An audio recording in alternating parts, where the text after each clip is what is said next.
Good afternoon, everyone. Oh, come on. I know it's humid in here and outside, but good afternoon, everyone. There you go. My name is Lauren Boyd, and I'm the associate pastor here at Arvada United Methodist Church. On behalf of Dr. Amy Gerhardt and myself, we want to welcome you and those that are watching online to Arvada United Methodist Church. It is our privilege to be here with you today as we gather in this place to give thanks to God for our Vesta, to pray for ourselves in our time of grief, and to commend Vesta to God's care and keeping. Let us take a moment of silence as we sit here and come before God.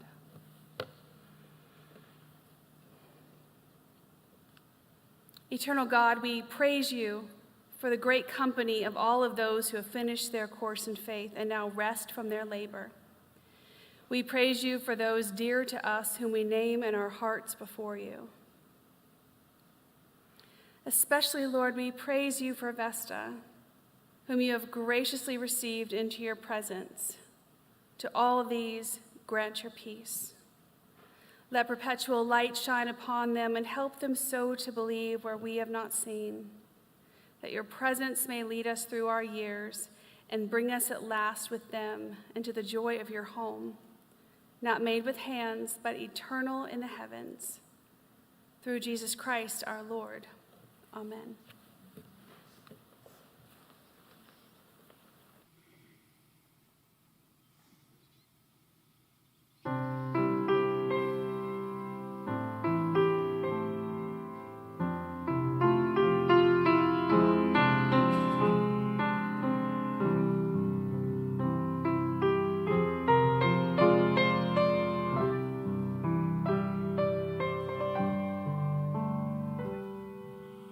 Soft as the voice of an angel, breathing a lesson unheard, hope with a gentle persuasion,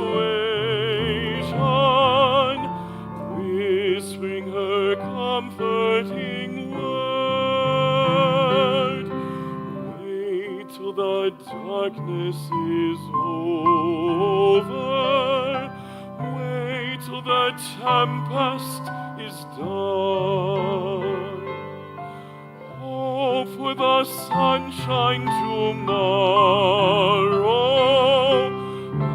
after the shower is gone. Whispering hope, oh how welcome thy voice, making my heart in its sorrow rejoice.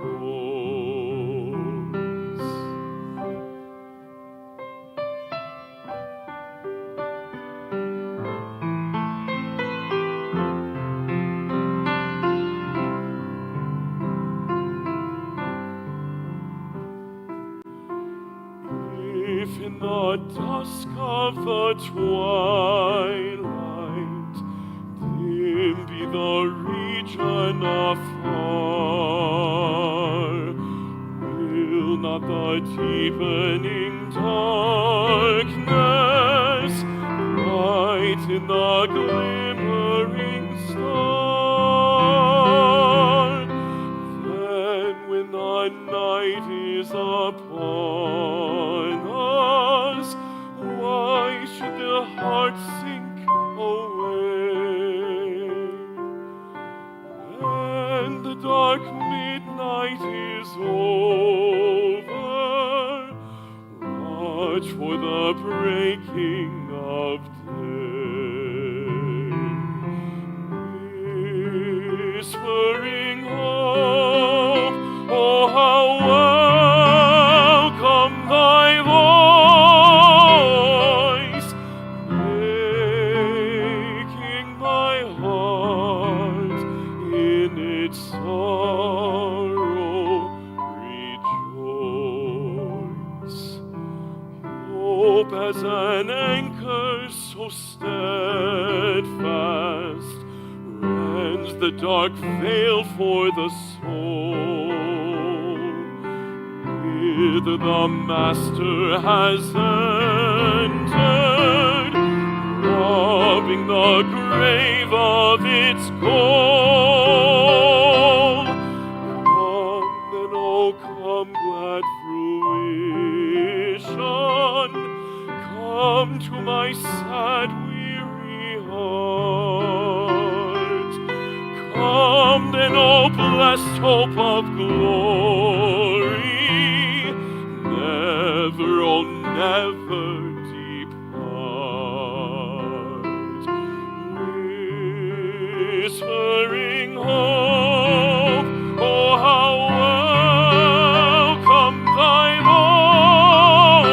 voice, making my heart in its sorrow rejoice. My heart, it can rejoice. My heart, it can rejoice.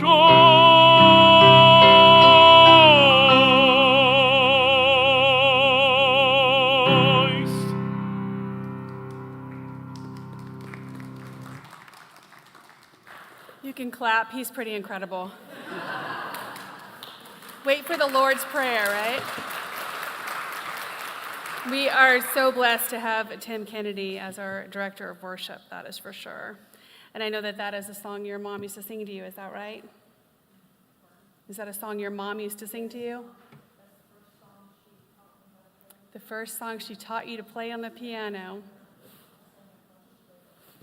That is such an amazing memory. And Tim, you did it well. I now invite Vesta's son, Greg, to come forward and share some memories with us.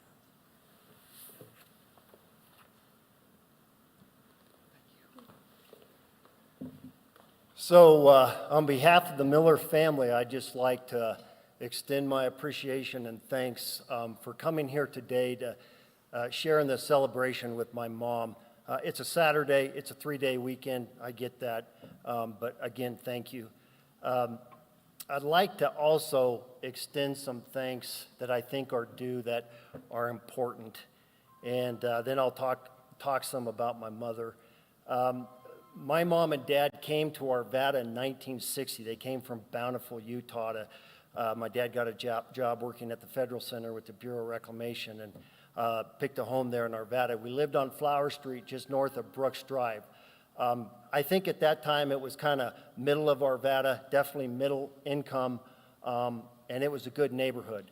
And it wasn't because there were a bunch of homes side by side that seemed to go on forever. There were neighbors there, and there were longtime neighbors there that we grew up with, and I'm grateful for those. There were neighbors there that helped my mom and my dad as they got older. You could count on them shoveling the sidewalk and driveway and helping with trash cans and things like that. Much appreciated.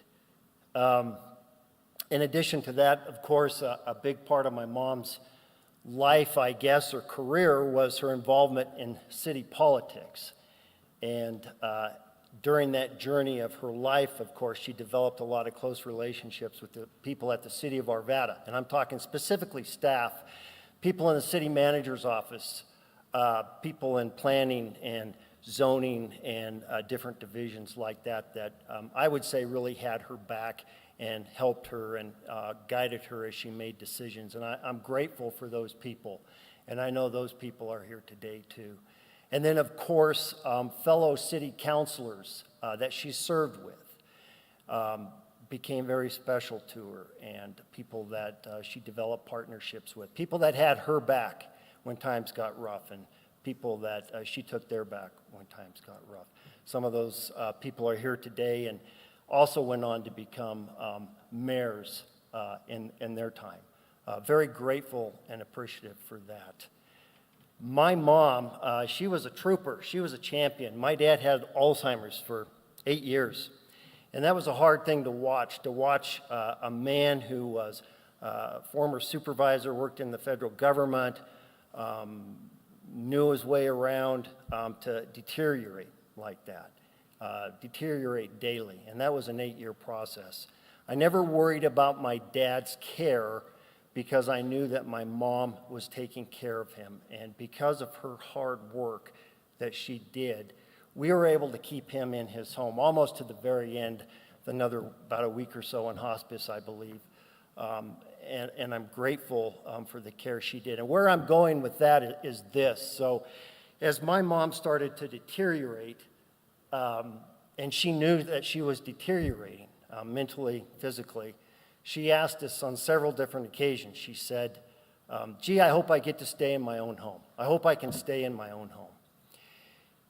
And of course, we were all working full-time jobs and such, but we all promised my mom that we would do everything we could to help her stay in her own home. That was very important to her. It was also very important to us. That would not have happened if it wasn't for the great people at Collier Intermountain Hospice that came out.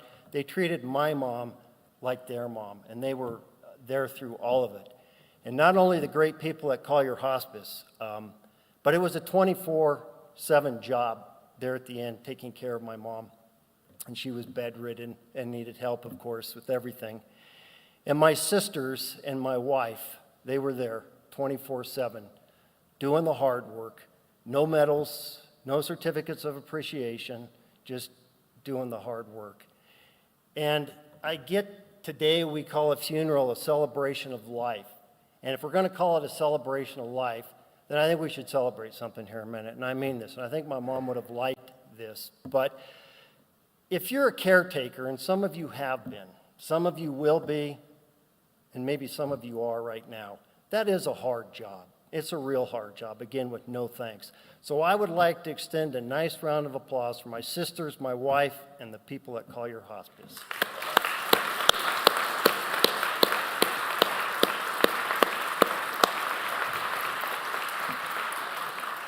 All right, I'm going to talk about my mom now. I didn't write anything down. I'm going non-scripted, and I did that on purpose. I didn't want to read something, and I really wanted it to be from the heart. So I'm going to give you a disclaimer right now. If I stumble or I stutter or I get out of sequence or something, hey, just go with me, all right? Let me tell you a little bit here. Well, first, I want to leave this thought with you. Let me leave this thought. You've heard this expression, if life gives you lemons, do what? Make lemonade, right? If life gives you lemons, make lemonade. I will circle back to that in a minute. Now let me take you to Stockton, Kansas here for a second. Stockton, Kansas is where my mom grew up. It's north of Hayes, about 40 miles. North central Kansas. I think it's a great place. I had a lot of fun times there going back as a kid on the farm. Stockton, Kansas is a small community like every other small town USA, pretty much in the middle of farm country, pretty much in the middle of nowhere. And I don't mean that disrespectfully, because it's a great place to go. If there was ever Dorothy and Toto place for real, I think Stockton, Kansas would have been it.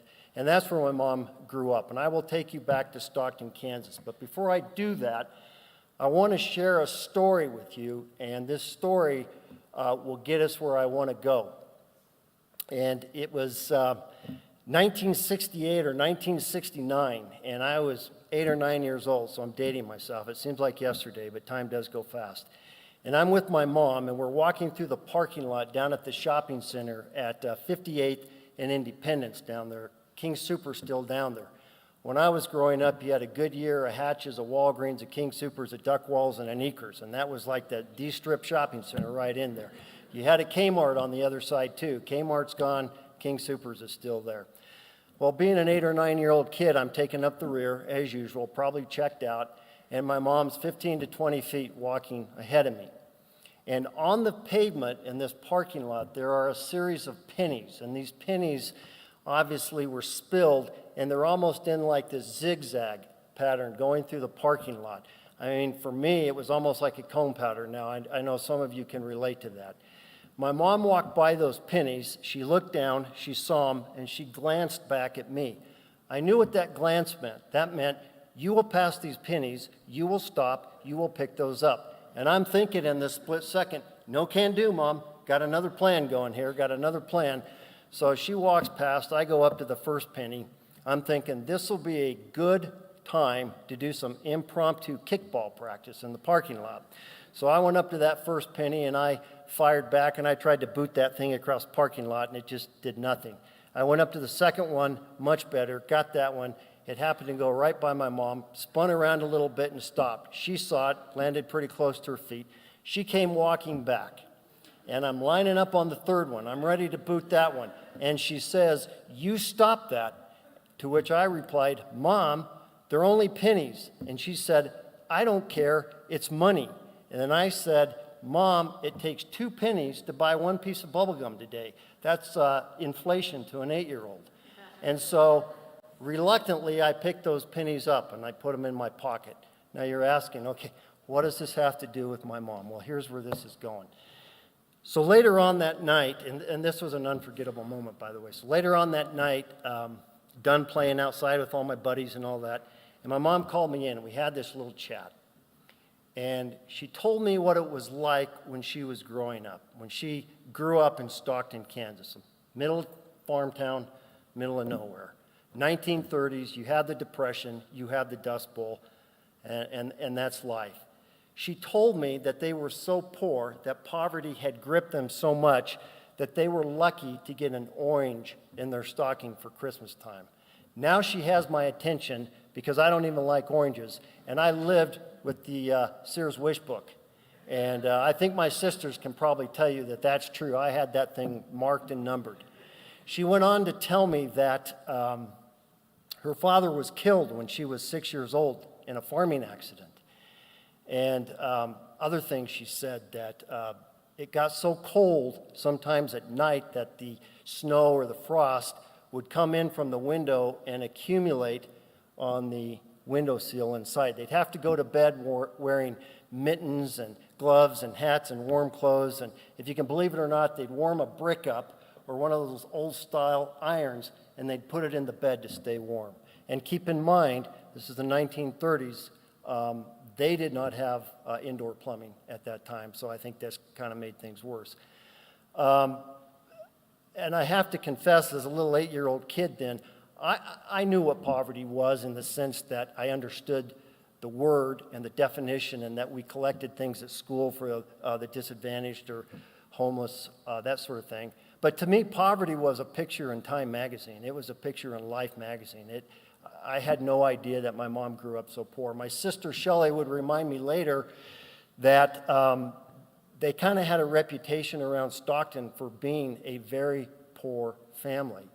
And in fact, at Christmas time, they would have literally the one-room schoolhouse, and they'd have a Christmas tree there, and that they'd always make sure Mom got to take that home for Christmas because they couldn't afford to buy a tree. That really brought things round for me. So later on, we had some discussions. I was very interested in all of this, and still 8, 9, 10, and some various things that I learned about my mom growing up in the Depression during the Dust Bowl in Stockton, Kansas. At 3 years old, she got real sick and her hair turned white. She's between 3 and 4. Her hair turned white and it fell out. And this was a really bad time then because her brother had just been born, so they had a new baby in the family, 2 months old. And so her dad was trying to take care of my mom, 3 years old, who very likely could die with this undisclosed illness that went on for months, on and off high fever, a wife who had just given birth, and I'm not sure what the complications were with my uncle, but I have no doubt that there probably were some. They hired kind of like a caretaker or a neighbor or somebody from a nearby farm or town to come in and kind of look after my mom during that time period. My mom actually lost some of her coordination and had to learn to walk again because of that illness, but obviously made it. At 6 years old, and it's in the program, and I said a minute ago that my mom's father died in a farming accident. Well, I wanted to know more about that. And so my mom told me. And it really is kind of one of those stories, I guess, that there's salt in the wound or injury to insult, I guess. He had been out helping a neighbor with farm work. He wasn't even working on his own farm. And he had his farm horse, Rex. And according to my mom, Rex was a good old boy farm horse. He did what he was supposed to do. He was trustworthy. He was loyal. He got the job done. He put food on the table. He got the crops in the ground, took the wagon around. He was a good, loyal farm horse, not a pet, not a hobby horse, but a farm horse. When my mom's dad was unsaddling or unhooking that horse from farm machinery, and something spooked good old Rex. And Rex kicked my mom's dad right in the chest and the abdomen. And it was a fatal injury, but not immediately. They brought him home, and there was nothing anybody could do, and he lingered for about 2 days, I guess, in pain while he died. I'm thinking that alone is bad enough, watching your father go for a couple days, knowing that you can't do anything about it while he dies. People really didn't go to the hospital much then. My mom didn't go to the hospital then when she was ill. They just didn't do it as much then, and the hospital was a ways off. Not only was my mom's dad not even working on his farm, but they actually buried him on Father's Day. So again, it's just kind of the trifecta there, I guess. So on top of that, if you can imagine what that must have been like. So you're, again, 1930s, Dust Bowl, Kansas. This is the guy that runs the farm. He is the brains and the brawn, and now he's gone. I don't know the entire sequence of events, but I know that there was a foreclosure in there. They had to move at least once, maybe twice. They couldn't operate the farm, and even though good neighbors near them tried to help out with the farm work, you can't run somebody else's farm when you have your own farm to run. That's just the nature of that business. In addition to that, trying to run the farm, my mom told me that they did all kinds of jobs that they could do to try to make ends meet. One of those jobs, again, which sounded totally horrific to me, was they took in laundry from nearby farms, and they washed dirty overalls and dirty clothes and all that stuff, and then, got paid for it and gave it back to the farmers. And there were a myriad of other jobs as well, but still, they lost the farm. One of the things they did during that time period, of course, is they are on a farm. Everybody has a milk cow, at least one, and chickens. So they sold eggs and milk and cream and probably made butter and sold that as well. And I'm thinking, okay, well, there's a business plan for you. That's a great business plan. Let's sell milk and eggs and cream to farmers that have milk and eggs and cream. Probably not a sustainable plan. After my mom's father died at age 10, my mom had a really good friend that she was very close to, another little girl, 10 years old, that lived nearby. Today I still don't know, but I've always wondered, so what do two 10-year-old girls do on a farm in the middle of nowhere when they get together and play?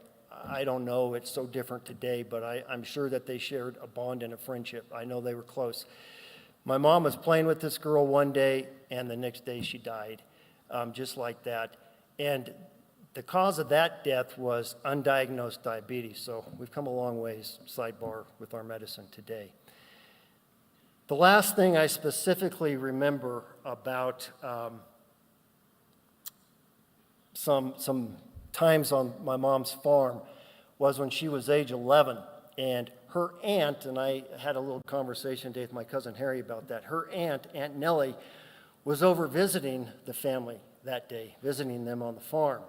And, good time and all that, and family and so on. And it came time for her to leave, and her husband came to pick her up in a wagon with a horse. I know they had cars and stuff then, and pickups, but middle of the Depression, 1930s, middle of nowhere. And so he pulled in there in this gravel driveway to pick up his wife, Aunt Nellie, and again, some kind of horse deal.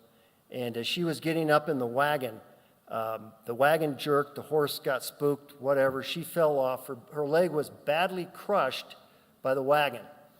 And they actually picked her up, carried her into my mom's house, got the doctor, probably the one doctor, got him to the house, and he had to amputate the leg. right there in the house on my mom's kitchen table. I asked my mom, okay, what did you do when that was happening? And again, a little boy, I'm thinking, did you have tweezers and hand out, gauze or whatever? She said, no, they told me to stay out of the way and watch my little brother. So I'm thinking to my mom that we like to think of these farms, at least I did, certainly as a little boy, as the hallmark magical moment on a greeting card. It was not that. My mom used to say, the good times weren't so good, and I think that's true. And there are many other things that she went through that helped make my mom, I think, who she became and her mental toughness. Life to her was a battle zone. It was a battleground. It was trench warfare. So I'm going to circle back to that. If life gives you lemons, make lemonade. Well, I'm going to tell you, there was no making lemonade, all right? There was no making lemonade. This was in the trench fighting. Life punched, and she had to punch back. She bent when she could. She'd bend with the wind, but there was no making lemonade. There was no self-help book. There was no 90-day program to a better you or think and get rich. It's all about resiliency. And my mom learned that. My mom learned resiliency, and she earned it, and she earned it, and she learned it. And I'm grateful for that lesson that she tried to pass on to us later as kids. Now, we went through nothing like that, so I think it might have been much harder to learn resiliency the way my mom did, but she certainly tried with us kids. But I can tell you enough to tell you this, and I saw this with myself and with my sisters. And as all of us would go through life with various problems and hardships, setbacks and turmoil, my mom would always give us a short window, a narrow window, where we could feel sorry for ourselves, and we could whine and we could mope. But then you were done, and that was it.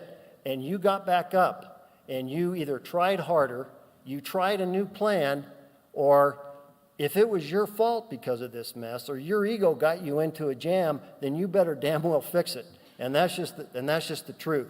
And I don't mean to make it sound like she was heavy-handed or anything. She wasn't. And I'm grateful for those lessons today, making us responsible and trying to teach us resiliency. But she's from that generation, like I know many of you are, that the greatest generation. And those are the kind of lessons they brought us and they taught us. I honestly believe that today, myself and my generation and other generations, we have not done that job of teaching resiliency like people and many of you had to learn as well. Fortunately, my mom realized that she didn't want to stay on a farm. I remember her saying, I don't want to marry a farmer either. And she understood, and you've probably heard this expression, that the way out is the way through. The way out is the way through. So my mom did good in school, and fortunately, at age 16, she got a scholarship through 4-H. And that scholarship paid for just about, or maybe a little bit more than half of her college education. Now, to me, that's mind-boggling that $150 can pay for 2.5 years of college. So she got this scholarship to go to Kansas State at Manhattan, which she was more than happy to take for education. Now, the only stipulation of that scholarship was she had to raise $100 herself. She had to match it with $100. In order to take that scholarship, enroll in K-State, and actually attend as a student, she had to raise $100. Well, $100, right, that's nothing for us today. But back there in Stockton, Kansas, probably anywhere during it would have been closer to the 1940s then, about the time World War II was ending. $100 still meant something. That was a chunk of change.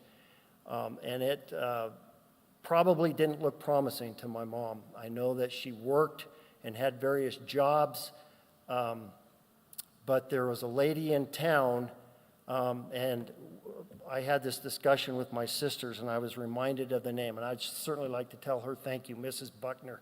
She gave my mom $100, and that did change destiny.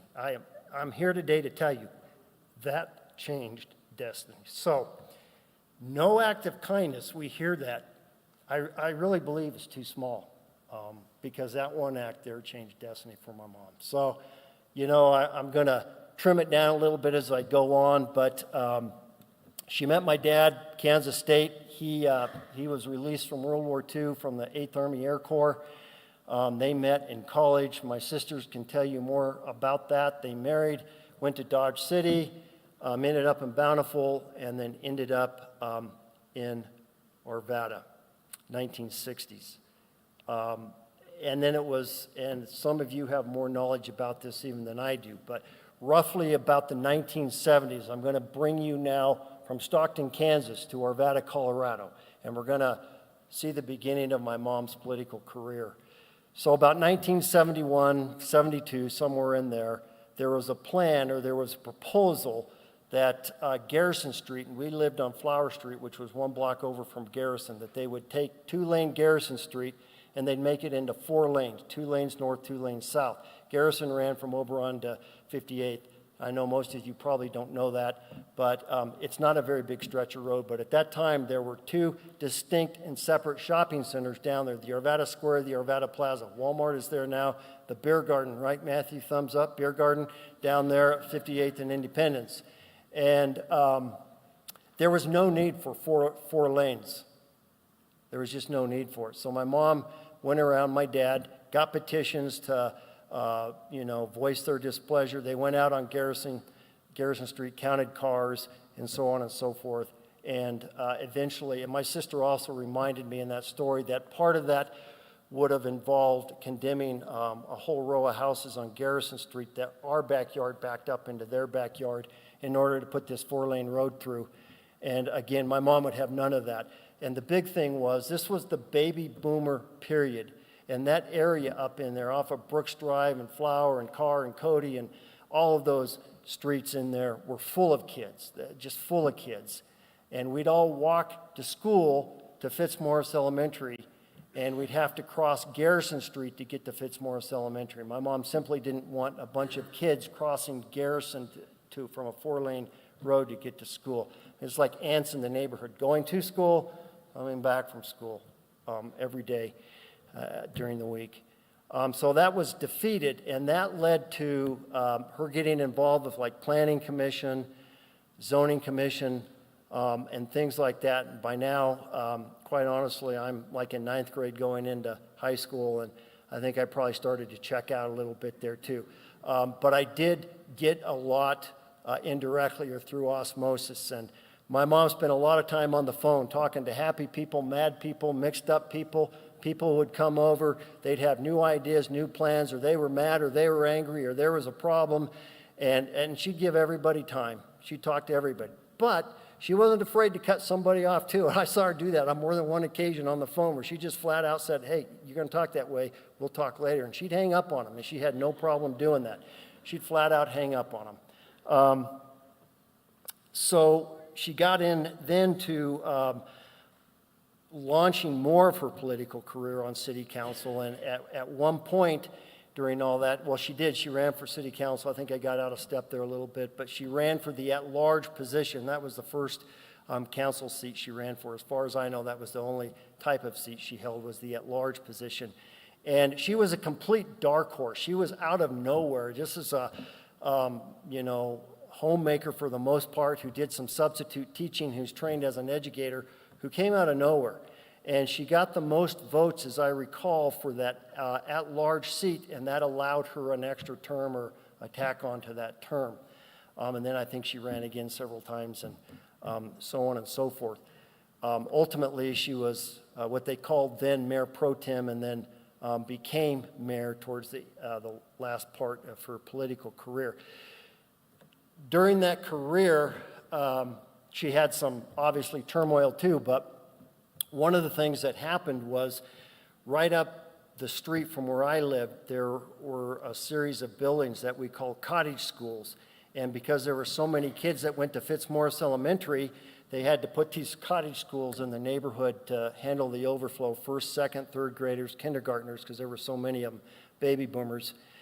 And but now, of course, those buildings had been empty for years and years and years. And Lawns got mowed and things like that, but they were neglected. So there was a plan by a church to come in, buy those buildings, renovate them, and then support some families from Somalia or Yemen or someplace from Africa. I don't remember what, but that creates quite the ruckus in the neighborhood. And not only the neighborhood, is a neighborhood I lived in. I was off in college at that time, though.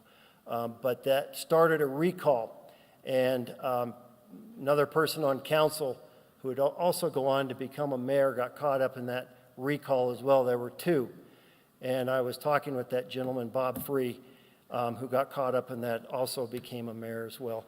And I thanked him because I knew during that recall that he had my mom's back during that recall and she had his. Well, they survived that recall hands down. I don't remember exactly, 3-1, 4, something like that. And my mom would go on to complete her term and do other things. Now, there are a lot of other things in that political career, and quite frankly, I don't think I could even tell you all that they are. Again, some of you know that, and if you got stories to share with us afterward, tell us. But then as you read in the statement in that handout there that my sisters wrote, and the phrase actually came from my mom as she realized, I actually need to get out and do a job where I can make more money with kids in college and kids getting married and things like that. So she looked at a career in real estate, and I'm very grateful for the people that helped her make that transition to real estate, that mentored her and guided her, agents she worked with, and kind of taught her the ropes in the business world there, and she did quite well in real estate. She actually started working for Vanskok, ironically, which is now a city annex building, but then Vanskok was right down there by City Hall, and then Coldwell Banker. And in a nutshell, that's my mom, but a couple takeaways, a couple takeaways from her political career, at least one, that I watched my mom as she handled all these various fires that she had to deal with. And you've also heard the phrase that pick your battles wisely, choose your battles. That's something I think I had to learn the hard way. But I watched my mom, and she knew which battles to fight and which not to fight. But one thing I will say, when she picked a battle to fight, she hung in there. She didn't back down. But I'm proud to say, as far as I know, she never fought a battle with her ego. If there was a better way to do something, she was all in. She tried to keep her ego out of the equation. And that's something I think that she also tried to teach us as well. Just kind of want to sum some things up here. So my mom was all in for the city of Arvada, all in. She wanted nothing but the best for her community and watch it grow the right way, worked with the city staff to help secure water rights. I know that doesn't sound like a big deal, but if you're paying for water today in another city or two, you understand how valuable that is. And all of those things that came with a good city, affordable housing and parks everywhere, a transportation system that got through east to west and north to south, and that sort of thing. She was all in for the city of Arvada. But I want to make this really clear. My mom was all in for her family, all in. And we had great Thanksgiving dinners. We had great Christmas brunches, birthdays. You were the king or the queen when it was your birthday. She was there to help you with homework. She wouldn't do it for you. I tried that. Didn't work. But she was there to help you out. She was all in for her family. And we are grateful for that. We are grateful that she taught us all as kids as much as she could to be resilient and to stand and fight back when you could and bend when you couldn't, and to learn to deal with adversity, and to learn to be responsible for your choices and your consequences. And Lord knows we messed up. All of us did as kids growing up, as most kids do. So I will bring this full circle, and I will say this. I talked about how in our neighborhood there were a bunch of little kids, and it was great, probably more for the boys, but who cared about the big sisters, right? I was a little brother when we didn't. But there were a lot of little boys in our neighborhood, and we'd run around from house to house to house, and we'd play, and so on. And we'd go to one house and we'd get popsicles. We'd go to another house and we'd get some kind of treat. We ended up at another house, we'd get somebody else. But at my house, my mom always made sure, or as much as she could, that we had a cold pitcher of lemonade in that refrigerator. So, circle is complete.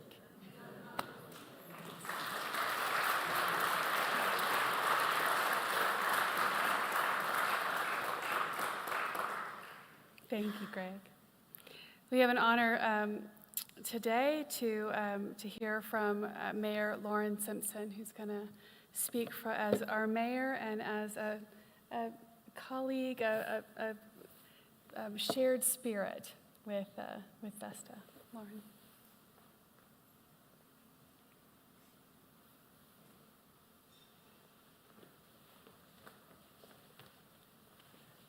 Thank you, and thank you for sharing that about your mother. It was beautiful. So, unlike Vesta's son, I wrote some remarks today, and for most of you who know me, I actually usually am the off-the-cuff kind of speaker. But to honor this tremendous woman, I wanted to come prepared. We gather today to celebrate a life well lived, and one that guided Arvada with grace, dignity, and forward-thinking leadership. Former Mayor Vesta Miller was more than a public servant. She was a steward of our community, a pioneer, and above all, someone who led from her heart. Many of you here today knew her much better than I did. In fact, I'd wager most of you did. If you knew her, you were family. She was your mother, your grandmother, I dare say even a great-grandmother, probably a really great one too. She was a friend, a colleague, and a peer. And when needed, she was maybe even a respected but quite intimidating opponent. From what I understand, she was the kind of person that you wanted as your ride or die, and I imagine it was one heck of a ride.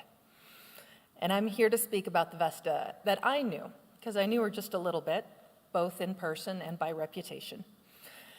And what I have gathered is that over the years, when her name was spoken, no matter who it was from, not only did I hear a tremendous amount of affection and appreciation, but I would hear not a tiny amount of awe as well. Vesta moved to Arvada in 1960 with her beloved husband, Stan. Sorry, I had to look into the history books, so I have the years. And they settled into the Alta Vista neighborhood, that beautiful home which she got to grow old and finally say goodbye in. In those early years, she was a homemaker and a substitute teacher, and thank you for the story, because eventually she saw from that vantage point at her house a cause worth fighting for, changes happening that she didn't necessarily agree with. And rather than complain or call up her elected officials and start yelling, she decided to do something about it, which is pretty darn admirable. She stepped forward. Vesta became a champion for smarter planning that balanced community interests and resident needs with the development of the community. She didn't see oppositional forces against one another. She saw the need for a healthy ecosystem that brought every balanced need together in harmony. This work led her to become appointed to the Arvada Planning Commission, and at a time when, frankly, there were still a lot of jokes about women and if they could even read a map. From there, she was elected to the at-large seat to serve 12 years on the Arvada City Council, and her peers appointed her to be mayor from 1979 to 1981. She was the second woman in this city's history to be appointed mayor, and she was the first to truly make that path her own. Her leadership wasn't about symbolism. It was about thoughtfulness, purpose, and genuine care. Her service didn't stop in council chambers either. She chaired the Denver Regional Council of Governments and was the first woman to hold that prestigious position. That brought a lot of, well, frankly, honor to our city and to her as well. She also played a key role in founding the Northwest Metro Chamber of Commerce and left her mark nationally with leadership roles at the National League of Cities. And I can tell you from personal experience, that is a very impressive body and a very distinguished group of people to be leading. Her notable achievements here at home included helping with the city's transportation planning, as well as the comprehensive cultural plan. Perhaps her most lasting legacies included helping the founding of the Arvada Historical Society and bringing to life our beloved Arvada Center for the Arts and Humanities. Because you see, Vesta understood it was more than just about the nuts and bolts and the pavement. It was about the spirit of community that we all share together and the richness of this place we get to call home. And that brings together everything. She not only prioritized civic culture personally with her family, but institutionalized it into our city. She brought together art, history, and community in a way that had never been done before in our city. And that is a legacy that cannot be overstated. As a person as well, Vesta was known for her thoughtful and inclusive leadership. I've heard stories about her inviting people over for lemonade, and in fact, I got that such a privilege myself once. I appreciate you bringing up that recall. I wasn't going to necessarily mention that myself, but that's how we met. 6 months into my first service on the city council, we had a little tiff in the community about waste hauling issues. Some of you may remember this. And articles of recall were pulled against me. In fact, they were pulled a week before I even made a vote. It was my 37th birthday. I was on the verge of a nervous breakdown because I was having visions in my head of having to go home and tell everybody that I got recalled 6 months into office. And then I got a phone call from a woman I'd heard of but I'd never met. And I still have the voicemail to this day. I won't play it to you because it's a little feisty. But if you want to hear it out in the lobby, I will play it for you. I will never delete it. But it was from Vesta, inviting me over for lemonade and cookies, and basically saying, "This happened to me once. Don't worry, girl. I've got your back." She had me over, and for hours she told me about the history of the city. She told me about her own experiences with this kind of stuff, and she gave me the confidence to keep going forward. I can't tell you what that meant to me.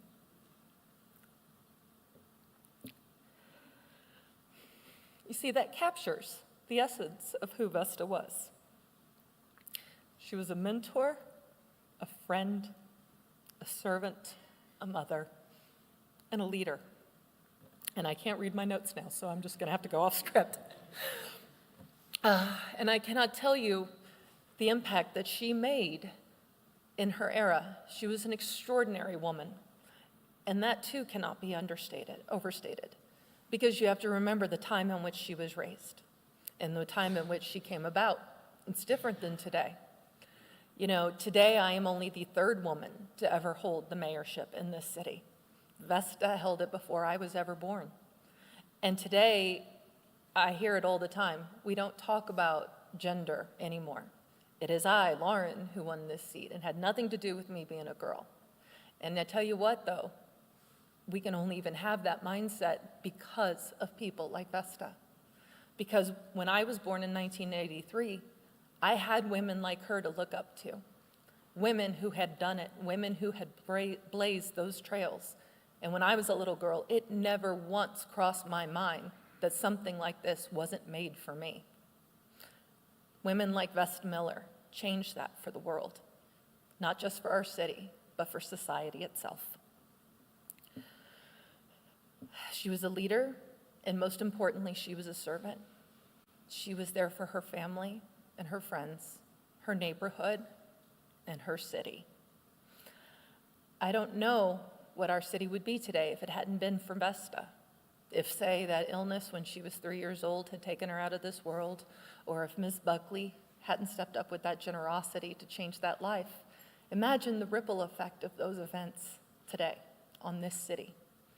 Perhaps the Arvada Center wouldn't have gotten across the threshold of the voters and never would have existed.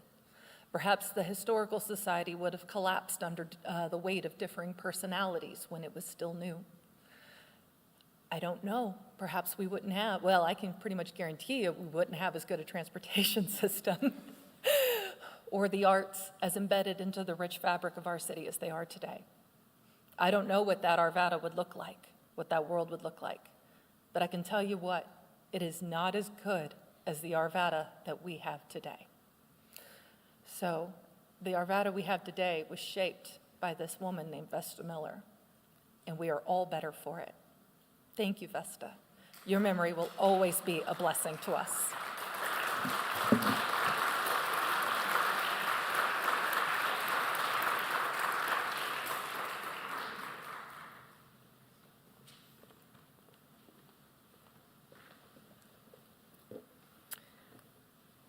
We're blessed by the incredible stories of a life so well lived.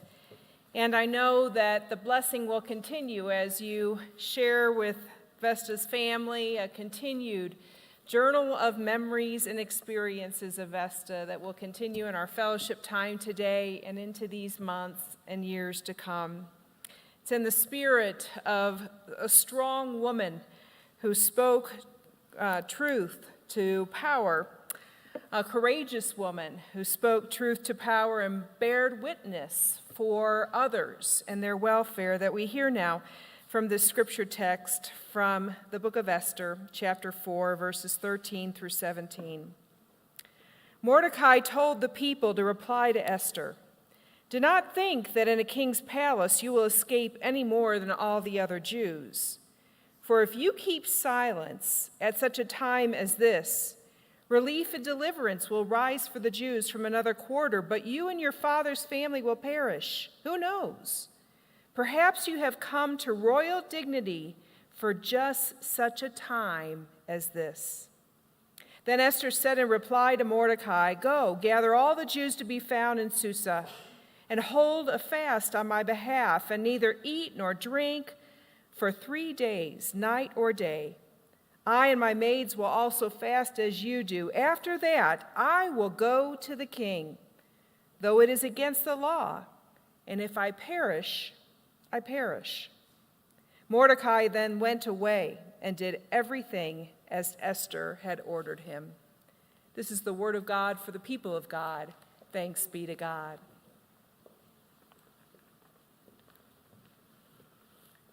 Thanks, Amy. I know it's not a normal passage for a funeral, but bear with me. When I met with Vesta's daughters to prepare the service, we talked about a variety of meaningful passages, Psalm 23, or the passage in John about preparing a place for us in heaven, but we landed on Esther. Why Esther? Well, the story goes that Esther was chosen by the king to be his wife. The king didn't know about her Jewish heritage. And when Esther's people are threatened by the hand of the king, Esther steps into leadership. She takes charge of the situation, looping in the king, exposing the evil hand of the king, and saves her people. Doesn't that sound like us, like Vesta? I mean, okay, it's a different story. I get it, but there are some similarities. Esther was a normal young woman who was chosen to become queen. She hadn't dreamed of being a leader or a rescuer for her people, but there it was.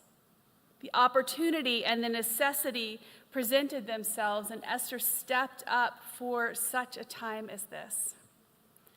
Esther was wise in her young years. She didn't burst into the king's chambers and scream about this threat to her people. No, she was strategic.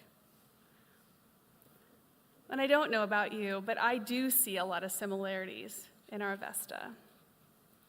She grew up poor in Kansas on a farm. She grew into quite a force here in Arvada. She didn't dream of being a mayor one day.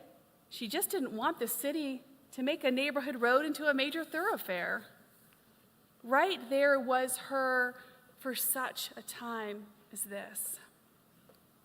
She didn't scream and yell. She didn't call them crazy, well, at least not outside of the house. She created this grassroots movement and put a stop to it. She methodically worked through the planning commission and then the council, and then she ended up with the most votes as a mayor. And as we heard about, there was a recall, and she still won again. Drop mic, Vesta. She made such an impact in your lives and in the lives of the people of Arvada, and particularly here at Arvada United Methodist Church. She was involved in so many aspects of the church, including our gym expansion, where the reception following this service will be. She even did the ribbon cutting to open our center. Here we are to celebrate Vesta as a wife and a mother and a grandmother and a great-grandmother. But we're here to celebrate her as a leader in the community and in our church community. And we're here to celebrate her relationship with God that kept her going, that supported her when she needed it and nudged her forward when she needed it too. Now she is with God in heaven. She's probably gardening. She's maybe listening to Stan tell jokes and catching her up on things that she's missed. He's probably making her laugh. She's good. It's hard when you've loved someone into their 90s. It gives you a sense of so much life with them, but then it gives you so much life to mourn. During her time in hospice, Vesta called it heaven time, this holy time before death where the air is thinner and she could feel that next step and that next place. She is with God, and we can celebrate. You are here. You're left with these incredible memories of her, and hopefully the drive, a little bit of her drive, to be a leader. Lord knows we need them right now. I hope that you strive to pay attention to see what's happening around you and to step forward and to step up when you're called. When you're called to make a difference for such a time as this. Rest, Vesta, you are well loved and well remembered by many. Amen.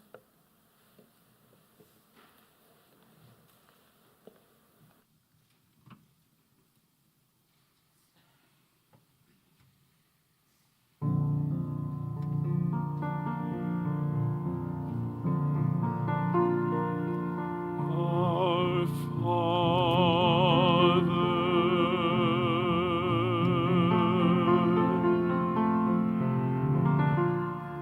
which art in heaven,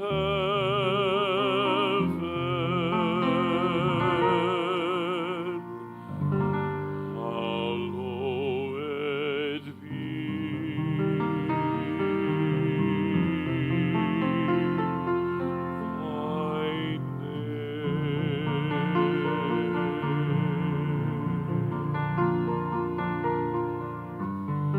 thy kingdom come, thy will be done in earth as it is in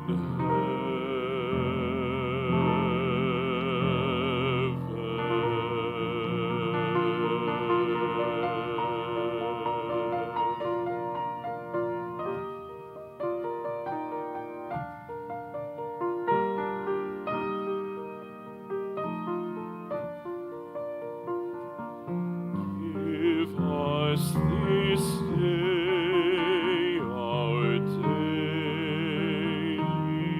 bread, and forgive us our debts as we forgive our debtors.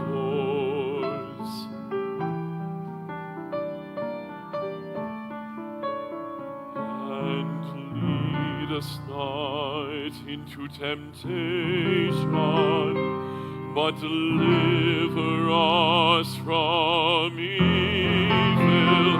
For thine is the kingdom, and the power, and the glory forever.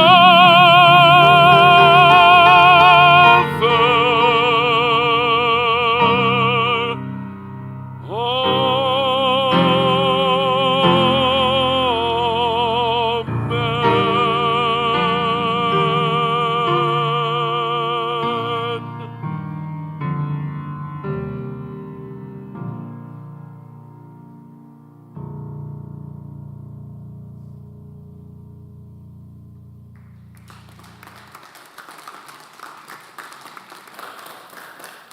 See, I told you. I wouldn't lie to you. On behalf of Vesta's family, I want to thank you for being here today, for your support, for your encouragement, for your words and your good wishes. As I mentioned earlier, please join us in the center in our large fellowship space for a reception after the benediction. As you head out these doors, you're going to hang a right. There are bathrooms on the way. We'll have folks out there to direct you. And you can meet with them there and chat with them and tell them your Vesta stories. Hear this benediction. May God grant you his comfort and his peace, his light and his joy in this life and in the next. And may the blessing of God, the Father Almighty, Father, Son, Holy Spirit, be with you and among you and strengthen you here with one another and ultimately in heaven. Amen.